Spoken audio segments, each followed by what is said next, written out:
Pour la réalisation de TP1, de faire clignoter LED, le matériel nécessaire pour réaliser ce travail demandé, une carte Arduino Uno, une LED, une résistance et des câbles de connexion et une plaque d'essai. Après l'alimentation de Arduino, le fonctionnement réalisé pour allumer la LED, on applique un niveau haut, le maintien de la LED allumée pendant 1000 millisecondes, la LED éteint, le maintien de LED éteint pendant 500 millisecondes. Pour la réalisation de TP2, de fer fou de circulation de deux voies, les matériels nécessaires pour réaliser ce travail demandé, on utilise une carte Arduino Uno et 6 LED rouge et jaune et vert et des résistances de 220 ohms pour chaque LED et des câbles de connexion et une plaque d'essai. D'après l'alimentation de l'Arduino, le principe de fonctionnement pour la voie 1, la LED rouge s'allume pendant que les LED verts et jaune s'éteignent. Une transition se fait avec le jaune s'allume avant les LED verts ne passant à l'allumage. Et pour la voie 2, on pose la voie 1 lorsque la voie 1 est LED vert allumé et la voie 2 à la LED rouge activée et vice-versa. Pour le TP3, de faire commander une LED à l'aide d'un bouton poussoir. Pour réaliser ce travail, on utilise une carte Arduino Uno, une LED et un bouton poussoir. Donc, après l'alimentation d'Arduino, la LED allumée pendant le bouton est pressé, comme on voit ici.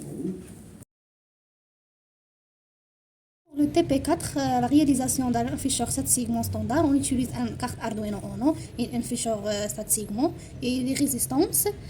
Après l'alimentation d'Arduino, on affiche les chiffres de 0 jusqu'à 9 avec un délai de 1000 millisecondes, comme illustré dans. Voilà, 7, 8, 9. On va terminer la boucle à 0, 1, 2, etc. Pour le TP5, de faire un programme langage Arduino illustré et l'acquisition de la tension Vout via la convertisseur analogique numérique de la carte Arduino et un affichage de la température correspondante. Pour la réalisation de cette travaux, on utilise un capteur de température LM35, une carte Arduino et d'après la compilation de code vers l'Arduino, on obtient le résultat suivant comme illustré dans l'image. Voilà les degrés de la température.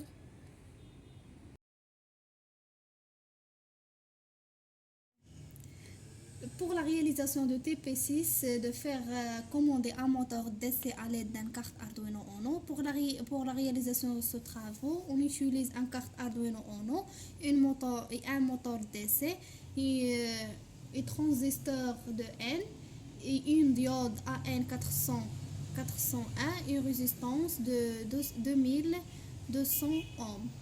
Après l'alimentation d'Arduino, on voit le démarrage d'un moteur d'essai comme on regarde ici.